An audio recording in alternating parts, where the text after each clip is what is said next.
All right, so walking down the new driveway and getting ready to go towards the office area.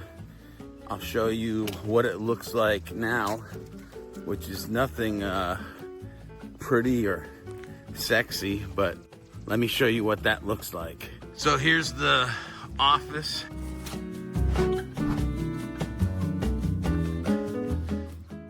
The vehicles are the painters that are gonna get ready to get started.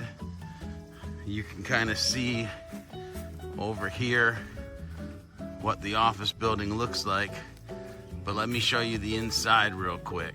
One of the things that we can do is we can open the door and we can let some sunshine in. We're gonna have to definitely do something about the echo up in here, without a doubt. But you can see, if I come back to this back wall, I can't walk anymore. We have this distance to be able to build office space. So we'll check back in, see what the painters get done and how it looks.